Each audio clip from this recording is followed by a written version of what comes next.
Hello everyone, আসসালামু আলাইকুম। আপনাদের জন্য নতুন আরেকটি রেসিপি নিয়ে এসেছি, গরুর মাংস দিয়ে ভর্তা রেসিপি। তো আমি এখানে 4 পিস গরুর মাংস নিয়েছি, হাড় ছাড়া একদম সলিড মাংসগুলোই নিয়েছি। তো আমি মাংসগুলোকে ছোট ছোট করে কুচি করে নিয়েছি। তো আপনারা চাইলে ব্লেন্ড করেও নিতে পারেন। তো আমি বটনির সাহায্যে ছোট ছোট করে কেটে নিয়েছি। তো আমি এরপর এটার সাথে আমি ডাল ইউজ করব। আপনারা চাইলে ডাল নাও দিতে পারেন, ডাল ছাড়াই করতে পারেন। তা আমি অল্প পরিমাণে মসুর ডাল নিয়েছি, আগে থেকে ভিজিয়ে রেখেছিলাম মসুর ডালটা। তো এরপর আমি চলে যাব চুলায়। তো চুলায় প্রথমে একটা পাতিল বসিয়ে দিয়েছি। তো এখানে আমি দিয়ে দিলাম যে মাংসগুলো কুচি করে রেখেছিলাম, সেগুলোই দিয়ে দিলাম। তো এরপর দিয়ে দিব মসুর ডালগুলো, তারপরে দিয়ে দিব কয়েকটা কাঁচামরিচ। আপনারা আপনাদের ঝাল অনুযায়ী কাঁচামরিচটা দিবেন। তারপর আমি এখানে শুকনো মরিচও দিয়েছি, আমি দুটোটা মিক্স করে দিয়েছি।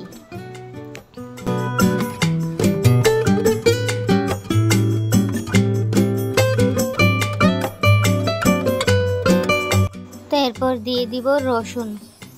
আমি অনেকগুলো রসুনই নিয়েছি, চাইলে আপনারা আরও বেশিও দিতে পারেন, চাইলে কমও দিতে পারেন। তো এরপর দিয়ে দিব স্বাদ মতো লবণ। তো এটাকে আমি একটু নেড়ে দিব, সুন্দরভাবে সবগুলো একসাথে নেড়ে দিব।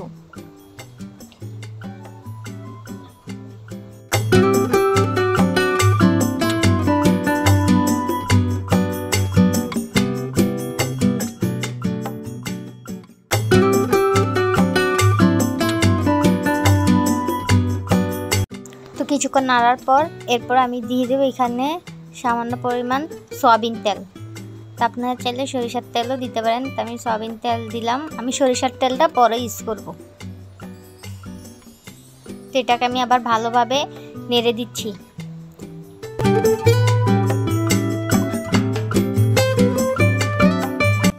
কিছুক্ষণ নাড়ার পর এরপর আমি পরিমাণ মতন হলুদের গুঁড়া দিয়ে দিব। তো এরপর দিয়ে দিব সামান্য পরিমাণ মরিচের গুঁড়া।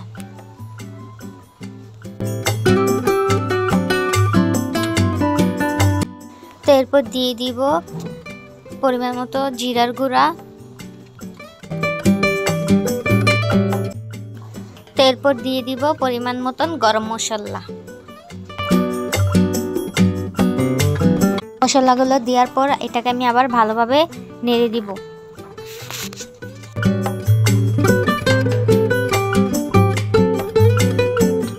কিছুক্ষণ নাড়ার পর দেখবেন ডালটা একটু সিদ্ধ হয়ে আসছে। তা আমি এরপর এখানে দিয়ে দিব পরিমাণ মতন পানি, যাতে মাংসগুলো ভালোভাবে সিদ্ধ হয়ে আসে। তো এটাকে আমি আবার একটু নেড়ে দিলাম।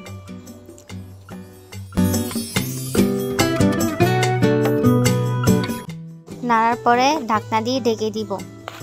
এটা সিদ্ধ হওয়া পর্যন্ত এটাকে চুলায় বসিয়ে রাখতে হবে।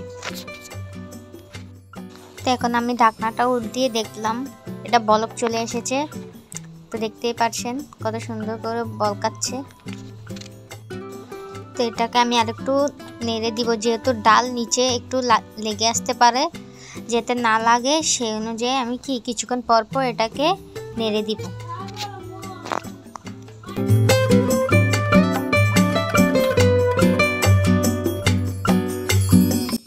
তো এটাকে আমি আবার ঢাকনা দিয়ে ঢেকে দিয়েছিলাম।